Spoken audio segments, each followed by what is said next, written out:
Hi, this is Jerry from Magical Carnivore. I did a brief video last week and wanted to just give a chance to introduce myself a little bit more and kind of talk about where I came from along the way that led me to the carnivore journey. So I decided to take advantage of the nice weather here in Texas. It's finally cooled down enough that you can actually spend some time outside and not cook. Um, Basically, I started out my life in Wisconsin, and I was just a kid that seemed to be sick all the time. There's stories of me being taken to the ER as a little toddler with clear stomach problems that no one could ever explain. Then, once I was 4, I remember I got strep throat for the first time, and it seemed as though I was never well again after that.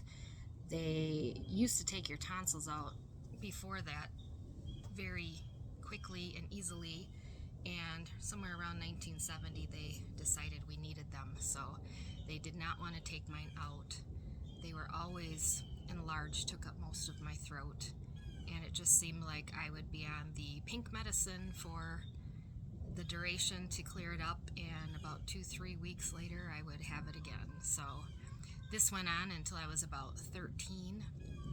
So I became kind of an obese child because I really didn't have a lot of activity and I missed a lot of school, which made it a very struggle to learn easily.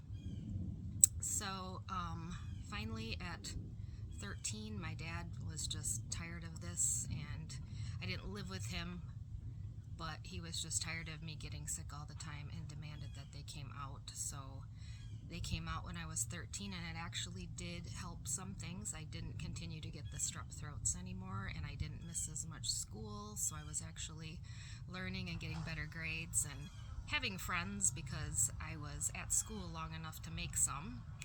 And but because of kind of being teased so harshly for being that obese child, I ended up becoming an eating disorder, became very anorexic.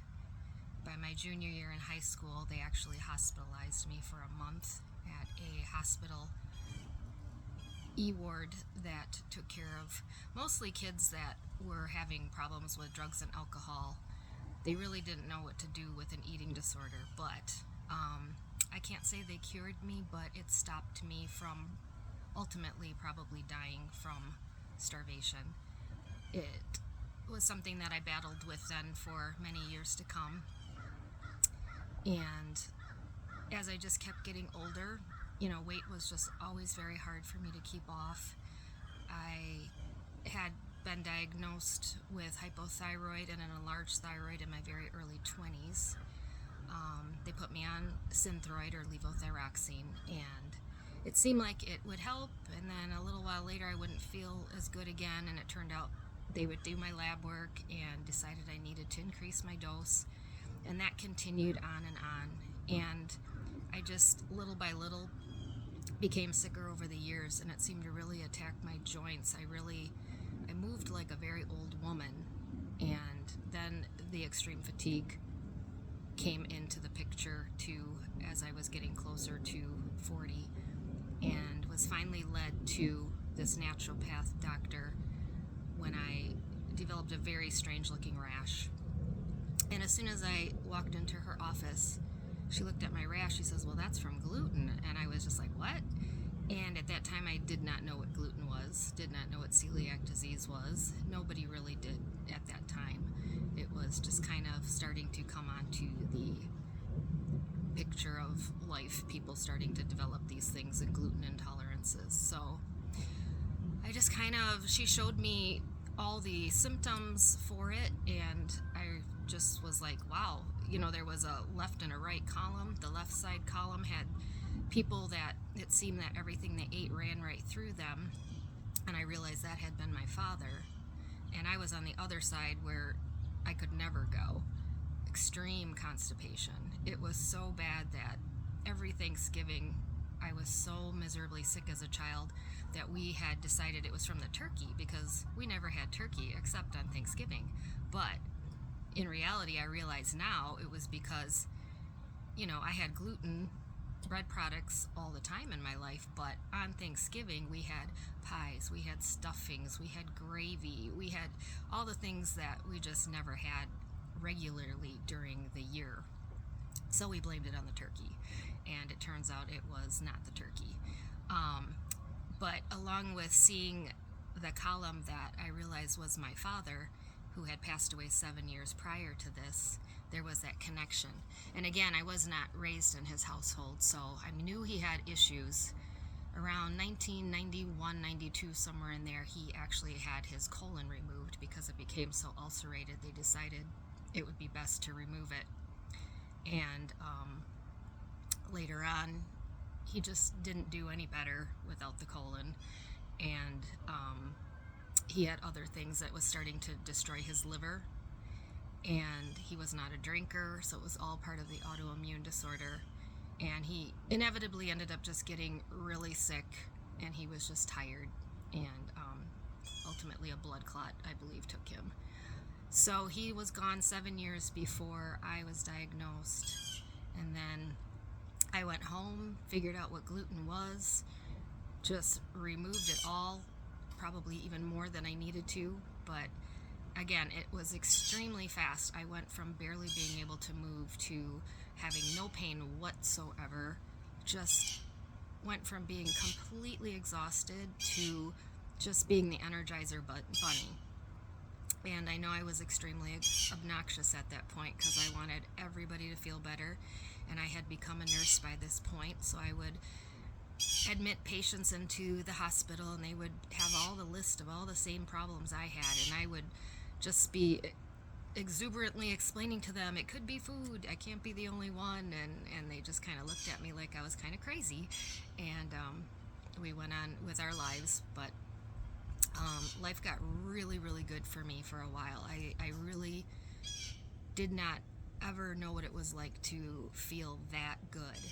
And I did, and I had friends that were active, so I started running with them and cycling and hiking and kayaking and just walking, and just was having a great time enjoying all these activities and entering races with them, and actually would end up taking second and third for my age group, which was awesome. I thought I was super slow, but that's because I wasn't 20 like some of my friends. I was in my 40s, so I was actually good for the 40s. And so it just kept on moving and enjoying it. Well, I moved to Texas about 6.5 years ago, and things got even better at first because I think just from having so much more sunshine and being able to be outside a lot. I didn't have seasonal affect disorder at all anymore, and things were going really good till just before 50. I just started having extreme restless legs, just out of the blue. I would come home from working a 12-hour shift, and I just would ask my husband, please get me some ibuprofen. I didn't know what else to do. And then I started losing the use of my hands. They became completely stiff. My joints looked normal, my hands looked normal, but they were so stiff and painful. I was unable to grip anything anymore. It was very hard for me to even put a ponytail in my hair. And my job required me to do a lot with my hands, and I finally had to tell my boss I don't know what to do. There's a big part of my job that I just can't do right now safely for the patients, and I was very afraid that I was going to actually lose my job because of it. And my doctor was working with me. He wanted me to see a specialist, but COVID was on the rise, and it was just impossible to get to the specialist. So that's actually when I started finding these podcasts, and I don't believe it was an accident. You know, people getting off of their rheumatoid meds and lupus symptoms going away, and just on and on and on with the different autoimmune things. And these people were carnivore. So, of course, I was listening to Ken Berry and Sean Baker and Kelly Hogan and, just on and on. Everybody else that would end up showing up in my feed because of listening to them. And I just was absorbing it all, listening to everything I could, reading everything I could on it. And I finally said, I have to try this. I'm not getting into this doctor. I may lose my job. I can't stand the fact that I'm starting to feel bad again. So like I said, I told my husband that I needed to try this, and I didn't want anybody to know because I didn't want all the opinions coming in and telling me I was going to have a heart attack or get scurvy. I knew darn well those things weren't true, and I think they keep getting proven more and more every day, which I'm very happy about. And it was fast. 2 weeks, restless legs gone. I did the just beef, sea salt, and water. I learned that that was the best thing to eat when you're actually trying to cure something. So I did beef, sea salt, and water. Restless legs gone within 2 weeks. Had 80% of my hands back the first month. I know by the end of the second month I was completely restored. Nothing hurt me. I could go out and work in the yard all day long, be tired as I can be, and the next day not have one aching joint. So I know it's the inflammation in the food that causes all those things. And I just am super excited about feeling good. I just want to tell everybody that, you know, you can feel better, and it doesn't have to be with drugs. Life can be lived and not just existing. You can be thriving and just feeling great. And I think that's deep down what we all want. I know it's very hard to give up all the delicious things that we're so used to eating. I mean, food is everywhere. Every celebration is food. Every treat is food. We accomplish a goal, it's food, you know. An alcoholic and a drug addict can give up those things and stay away from them. With food, we need food to survive, and it's just very hard to not eat all the things that everybody's eating around us, period. And I know this because I live with a husband who has no issues, and he eats whatever he wants, and pretty much all the time. And most of the time I don't care at all. I just eat my beef and some eggs and go about my day and make him his food, and it doesn't matter. But there's also those times in women's lives we've got our hormonal swings and stuff, and sometimes you just crave something. For me, it's usually chocolate, but I try really hard to stay away from those things as much as possible, just because learning through all of the sites about abstaining and moderating, I sometimes can't be a moderator, so it's just best that I stay away from it altogether. But I'm not saying that I always do. I'm not perfect. But for instance, we went to Vegas a week ago to visit my husband's father, and the Packers played the Raiders there, so we were enjoying all the Packer festivities because we are Wisconsin transplants. Go Pack Go. And I did have to eat constantly out of the restaurants and stuff. I didn't have anything in my room that allowed me to have any refrigeration or anything that I needed to be able to have some things I wanted.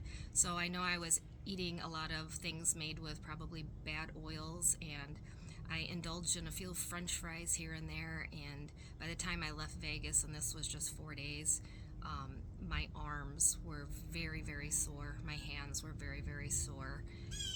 Every time I try to add anything in, my body just says no. And I believe it's from the oxalates that are in these foods that seem to disrupt my life. I realize, I believe my mother had that too. She passed away in 2020, but I realize now that she had a problem with oxalates as well, because she made kidney stones every single year. Every year she had kidney stones and had to have lithotripsy to break them up so that she could get them out, and, you know, became diabetic by the time she passed.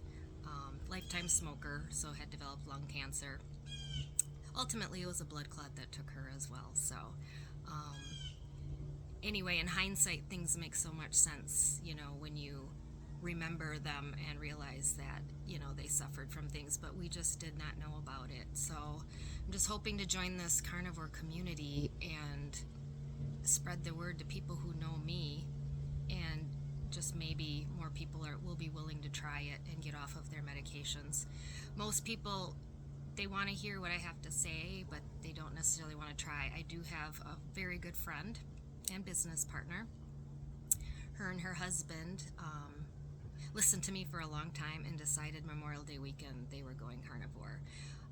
My girlfriend did not have really any issues at all, but her husband has a family history of a lot of metabolic stuff, and he was already on many different medications. He's a cancer survivor, and he was on various medications that he really wanted to get off, and of course really wanted to lose some weight. It was a little harder for him because his wife dropped the weight quite quickly, which that's usually opposite in the women and men, and he wasn't shedding the weight. But this is where I want to talk about non-scale victories. You know, we all want to lose weight. I still want to lose 5 to 10 pounds, and it just does not seem to come off no matter what I do. I eat great, I'm so active, but my body just seems to want to be here. And I will live with that, but I will still always continue to try to lose some more weight.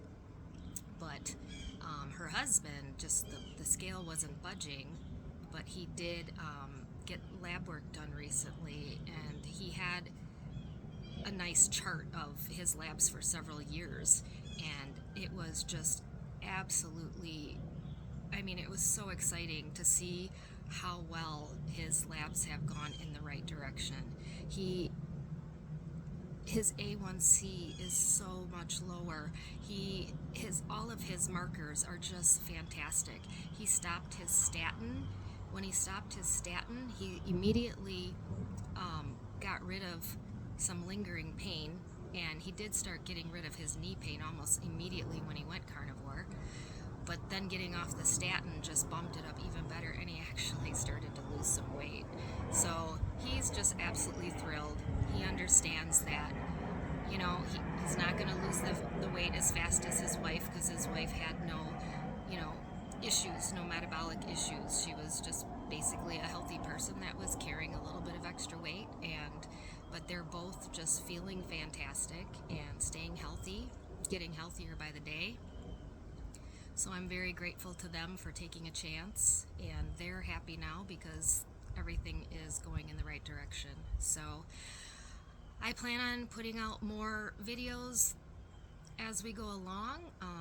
I think my husband and I are going to try to visit North Fort Worth restaurants here, and ones that offer a lot of good options for carnivore people, and I would like to report on those for anybody that's living in the area or is visiting and might be a carnivore person or a meat-based, and they want to know some good places to go where they can have some safe options.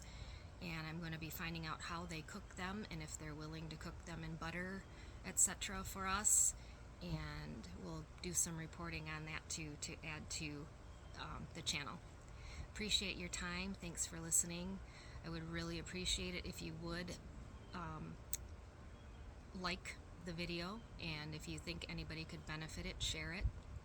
Oh, I did also want to mention, there are some things too. I've had obviously a lot of improvements by going carnivore, but there are still some things that, have not been totally cured. I still am on thyroid medicine, but I do have to happily report I was able to come down. My dosage was Armour Thyroid 120, and I was able to come down to 90, so I still am hopeful that eventually I can get off the medication altogether, but even if I can come down even more on the dosage, I'll be so happy about that. And there also is another part of my autoimmunity that I still tend to suffer with. Unfortunately, it's called hypohidrosis. I hope you can hear me. There's an airplane flying overhead.